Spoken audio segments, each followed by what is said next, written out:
Guys, welcome back to another week on the Dyba Jitsu podcast. This week we've got a pretty good topic for y'all, and as always, I got my co-host Austin with me. What's up, everybody? And so today's topic, we're going to talk about a couple different dynamics you're going to encounter in your journey that we've noticed in our journey, and we had a little bit of a discussion before we started recording, and we think y'all are going to enjoy this one. So, I guess I'll just kind of start off. This is kind of a weird, dicey topic, but when people come in the gym, that you're going to have some people that are going to prefer to flow for one of the dynamics, per se, and you're going to have people who are going to come in and try to go for your neck. And they're going to be super aggressive. It's going to be scrambles on scrambles. If a submission is locked in, they're probably not going to let it go. Mm-hmm. And you have a lot of in between of those two kind of different dynamics. And so we're going to talk a little bit today about how maybe the dynamics change and maybe how they change with who you're rolling with, maybe what kind of day you're having, depending on how you're coming in to approach training. And then maybe just your goals, just on like what your goal is for that day. Are you coming in to, check off a box, or are you coming in to submission hunt, for lack of a better word? So yeah, no, I think most people when they come in, it kind of depends on, like you had kind of mentioned, the day they had, how they're feeling. Are you recovering? Are you sore? Like I said a little bit ago, heavy leg day. Are we just kind of waddling in, or are we coming in feeling good? We had a good chest day, right? Mm-hmm. Always feel good after a chest day. But I think that is really kind of what will determine somebody. You know what I'm saying? Like, I know if I had a bad day at work and I'm coming in, there's a good possibility I'm probably going to be a little bit more competitive.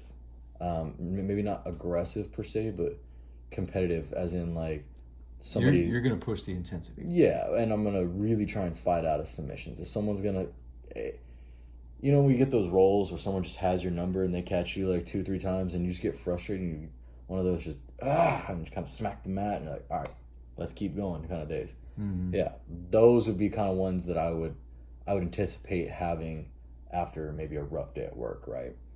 And that all depends too, because sometimes you have a rough day and you're coming in and you want necks. Yeah. You're submission hunting and you're just amping it up. And, yeah.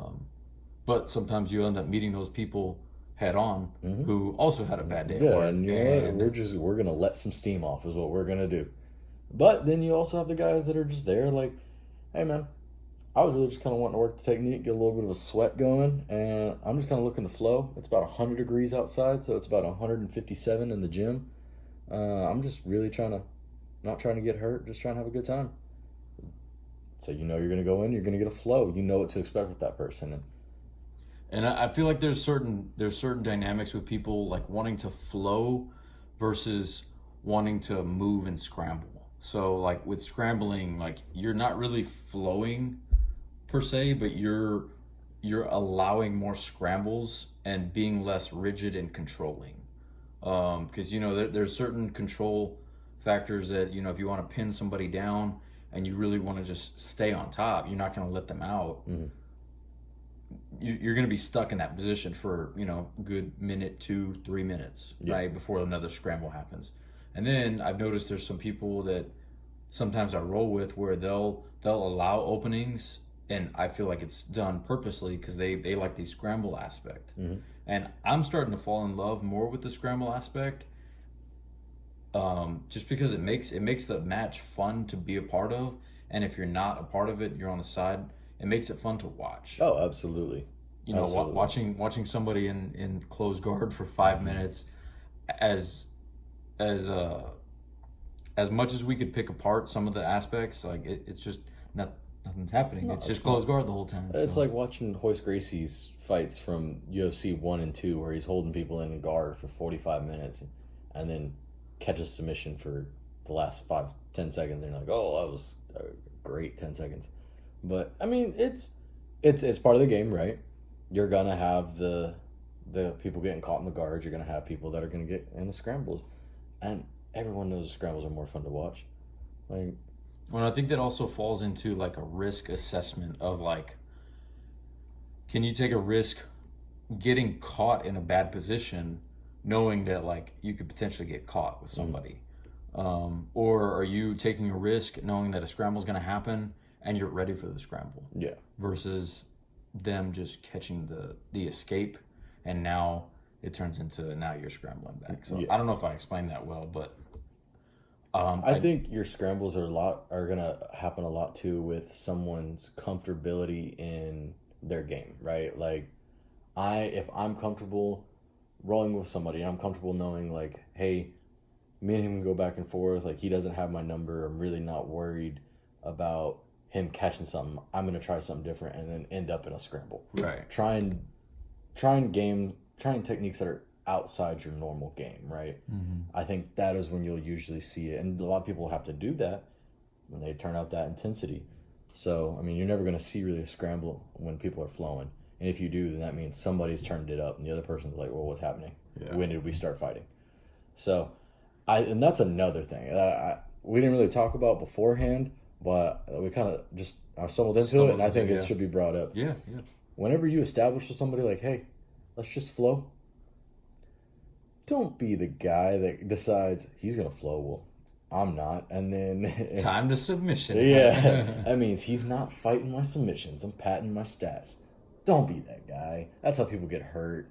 That's how people end up with bum knees, ankles, and necks. Well, and I think it's hard too sometimes, because I know there's some people I've rolled with where we've started flowing, and you know, if the intensity is 50-50, I guess we try to stay within that 50-50 realm, but maybe there's an aggressive move that they do that bumps your perceived intensity on their Yeah. part up to 60. And you're like, oh well, all right, they're amping it up. Now I gotta amp it up. yeah, and it's so gonna happen. I think there's part of that too, but I think there's also part of what you said with people like, oh, okay, flow 20 seconds. Okay, let's go. And Yeah. they just 0 to 100. Exactly. And then I'll also reverse. If y'all start off just balls to the wall, don't be the guy that's like, oh man, I thought we were just flowing halfway through. No, you didn't. You knew what we were doing. That's also how people end up getting hurt. You got to match each other's intensity, but you know it may start off as a flow. And look at every UFC fight, right? It starts off, guys are feeling each other out. And that's how you set a pace, you set a tempo. You got to feel each other out. It's going to be the same thing with jiu-jitsu. You realize, okay, he's not really pushing it hard. I'm not really pushing it hard. I kind of have an idea of what we're getting into right now. And then it gradually will work its way up. And in the last minute, y'all may both look up, see the clock, and be like, oh, there's 60 seconds. It's hard. Let's amp it up. Yeah. The last 60 is the best 60. Sometimes. Maybe for you. Not for me. Sometimes I look up and I'm like, oh my God, I just need the last 60 more seconds because I'm getting obliterated. Yeah. Dude, never once has there ever been a good 60 seconds for me. So, but I'm saying, like, that's the kind of mindset someone may have, or two people may have, and it'll gradually work its way up. And that's fine. That's two people just feeling each other out. But when you get started and you feeling each other out, and you could tell the other person isn't really trying to amp it up, and then you decide to start flipping and twisting and doing some crazy, like, moves and wrenching stuff, that's when things can end up bad. And like I said, vice versa too. But I don't know. And it's also, I think, knowing your training partners, and I think that's a big apprehension of people rolling with new people. Mm-hmm. They don't know how this person's gonna roll. So I know typically sometimes when we get new students in the class, you know, there's a little hesitance, I think, from everybody. Yeah, absolutely. Just maybe trying to sense them out and feel them out, and then you do getting a roll with them. And this actually happened recently. Somebody I rolled with new, who I'd never rolled with, and it was actually a really good roll. I'm glad I should have been rolling with this person for since before. Yeah. So absolutely. So yeah, don't be afraid to Pleasant surprise. Yeah. Oh no, it was good. But it stepped out of your comfort zone. You didn't know what to expect. I think also part of that, rolling with new people, don't necessarily do it if you're trying to avoid injury. Like if you're in a situation where you're like, hey, I can't get hurt right now. Roll with who you know. Roll with the people that you know they're going to match your intensity well. You know their caliber of training as a training partner and stuff like that. I think that's a good thing to do whenever you know you're in a situation like, hey, I got something big coming up for work. I can't be walking in with a cast or a blown out knee or something like that. Yeah, You know, that's whenever you're gonna want to roll with those people that you know, like you said. yeah. But you're just every day, you're chilling. Ain't nothing crazy going on in outside jujitsu. Amp it up a little bit. Yeah. Learn something new. The best way to learn techniques is to see them in action, and very rarely, let's say something, heaven forbid, something breaks down in the street. Very rarely is someone gonna flow with you in the street. So Yeah, you gotta. that's gonna be more of an aggressive type thing. That is gonna be heavily aggressive. You are trying to punch me in the face while I'm on the pavement. Unless you're just at that level to where you can control them, and they're just trying to be so aggressive, and it's just very evident that it's not working, and you have control the whole time. We're not Unless there it's yet.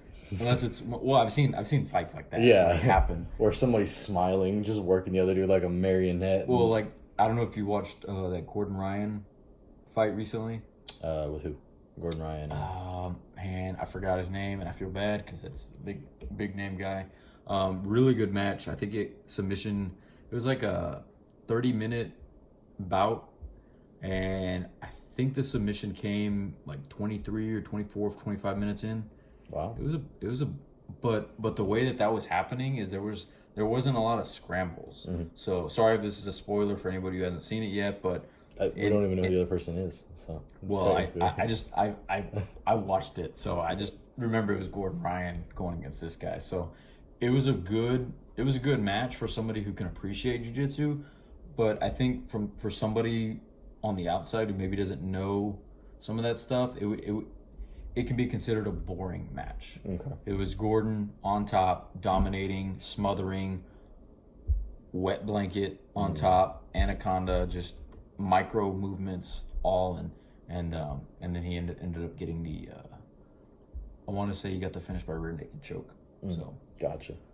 but Well- that match wasn't the intensity. It wasn't intense, but there's two high level dudes. So that just goes back to our topic of this podcast. Like sometimes you can have those roles where it's kind of flowy, but it's not really scrambly, but it's like calculated, but it's still aggressive. So Yeah. So let me ask you, your average day, right? Going in, you got up, got dressed, decided, hey, it's time to go get a roll on. What would you say? Are you on that more aggressive side, or are you on the more flowy side? What do you prefer?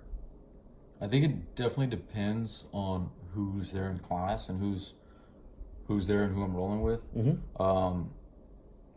I think every day just waking up and just my normal, I guess, mentality is usually, I guess, 66, 65, 70 aggressiveness. Okay. And, I don't think I ever go, 100% the whole time. I think there's been a couple classes that I've done that, a couple spans of time that I've done that. And it's those days you just feel like you're trying to work on certain things, and you're maybe working on the timing and speediness of some of those moves. So you have to end up amping the aggressiveness up a little bit to gap whatever that is. Yeah.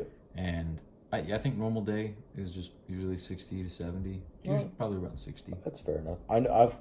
I've noticed that, like, I don't really go in. I'm usually going in with that flowy. I'm just here to get a sweat, get a workout. I also don't compete, and that was kind of what it was going to lead to my next point, was when you have a competition coming up, you kind of go in more of like That's a good question. 80%, like 80% of these roles I want to be pretty aggressive, or I think if we're using numbers, I'm just like on a scale from 0 to 100. yeah.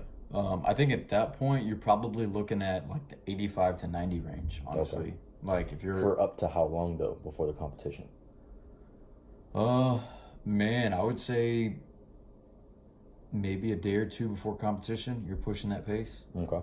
And maybe the last 2 days. I mean, this is just how I've personally prepared for competitions. Like I typically try to go in with 85, 90 aggressiveness or whatever you call it. And then those last couple days, you're kind of, I guess, mentally focusing on, maybe slowing down a little bit because you got the speed, the cardio aspect kicked into gear. Yeah. And then like some competition rounds, like some schools, they'll have competition rounds where it won't be 5 minute rounds. They'll be eight, nine, yeah. 8, 9, 10 minute rounds. I was talking to a buddy who rolls at 10th Planet San Antonio, and they have days where it's literally just competition rounds. And he said it's like an hour and a half, 2 hours of 8 minute rolls. And I was like, you're insane. And I imagine those rolls, because I've never been to one of their open mats or gym. I imagine those are very high scramble. It's all no speed, aggressive, all these things locked in. So you probably see that intensity even if you're sitting out around. Oh, absolutely. I mean, it's that no-gi speed kind of thing that's all they work. So I told him, dude, you're insane for that. And he's like, oh, I'm not doing every one of those rolls, but still, dude, 6, 8 minute rolls, I'm shot. Yeah. I'm sleeping real good for 3 hours. Well, and I think from a gi perspective too, because they have competition classes for gi as well. Yeah. And I think typically those are held for certain people. And, you know, if you're trying to put a camp together for somebody to train them for a big tournament coming up, because, you know, a lot of people are signed up for that tournament per se, you're going to have these people and you're going to have more, I guess, positional sparring opportunities to work on some of your weaknesses, but you can still be aggressive in them. So I've noticed that whenever we start in a position, I think I'm a little bit more aggressive because the point of it is don't give up the position or get out of that position, whatever it may be, right?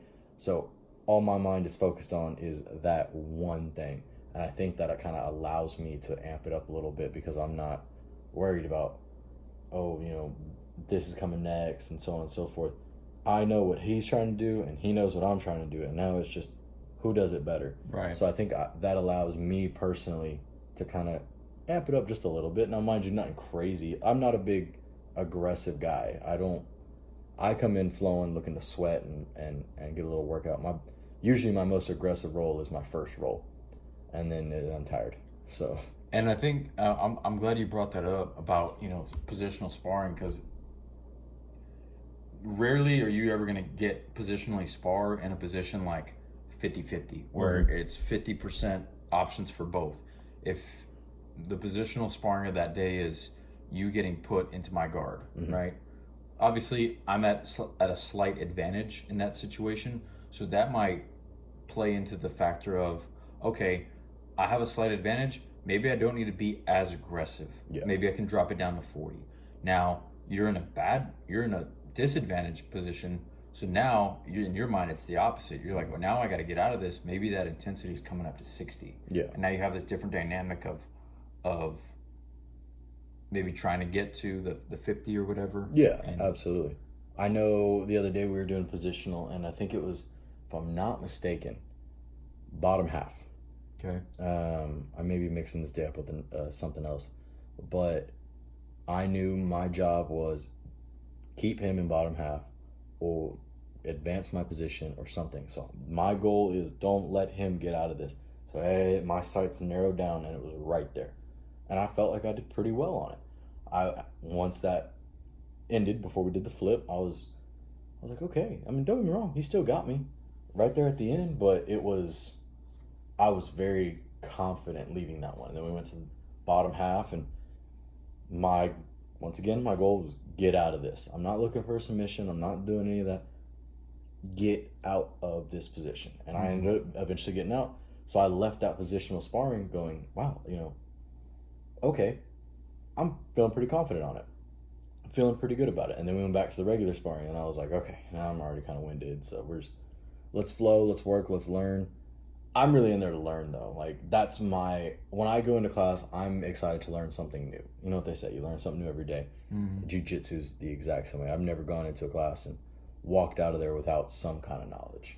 Well, and I think from like an ego perspective, when you're going in to learn versus just going in to win, it puts you in more of a learning mentality. And that might have been redundant, what I just said, but I guess maybe putting your ego aside so that you are able to learn and maybe put yourself in bad positions to maybe see like, oh, okay, he caught me here. That didn't work. Maybe I need to tweak something next time. Tap. And you reset. Yeah. And I guess taking it back to what I was talking about earlier with like people like amping up aggressiveness to get more scrambles. I've noticed, and maybe this boils down to more of the styles of certain people, because I notice for styles sometimes people like being quick and they like to scramble because they want to tactically in this fight find a position and then they'll lock in. Yeah. Versus I know some other people, and I tend to kind of like rolling like this, is I'll get into a position and I'll try to make a micro adjustment to something else instead of a scramble. And then I'll typically have control factors to make sure that it's not turning into a scramble. Yeah.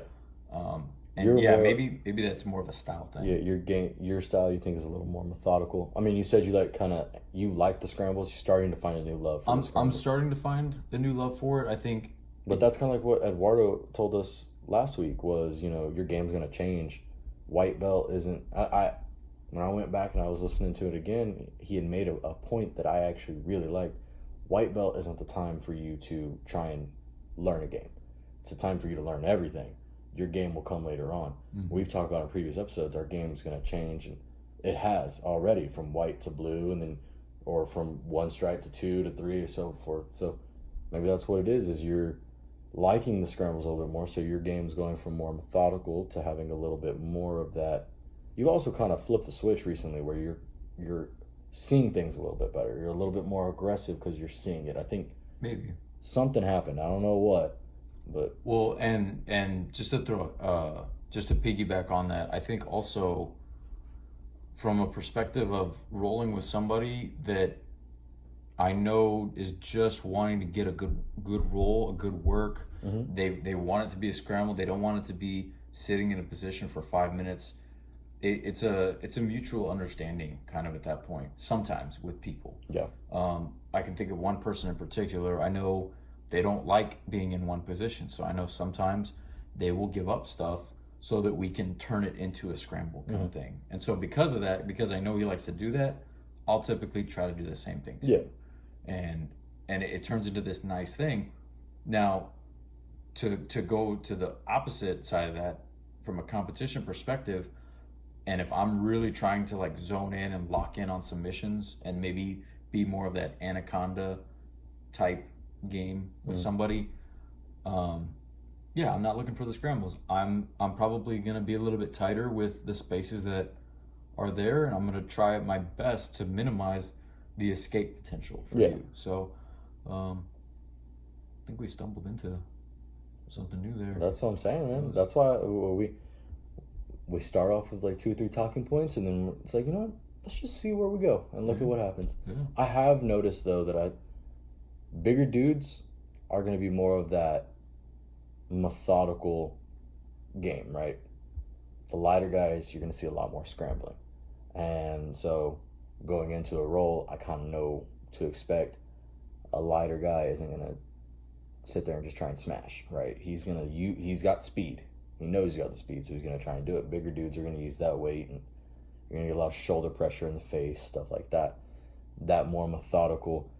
When you're watching it, it may look like it's a flowy roll. It's not. It's me getting my head smashed. It is very aggressive feeling from the guy getting smashed, but it looks more flowy versus watching the lighter guys roll. Theirs look super aggressive, but really it's about the same intensity. It's just they're putting their intensity into something different, which is the speed, the quickness, the quick dynamic movements versus the heavy movements. Yeah, that makes sense. Yeah, and I've seen the lighter guys and the smaller guys and girls typically go for more of a. I say guys is a broad term. My bad.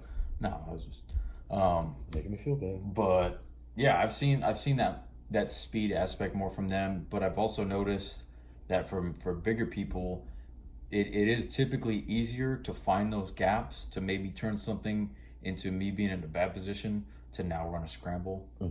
And yeah, I mean it's still hard scrambling against bigger dudes because if it's if you don't have that speed aspect like me, it's gonna be hard. It's gonna be a hard roll. You try and scramble out, and with one hand they just grab a hold of you, and you're like, yeah, well, not going anywhere now. That's always fun. Buggy choke, and they just pick you up. That didn't work at all. I tried to throw a buggy choke the other day. Was not happening. I just don't think I'm flexible for a That's buggy why it choke. wasn't happening.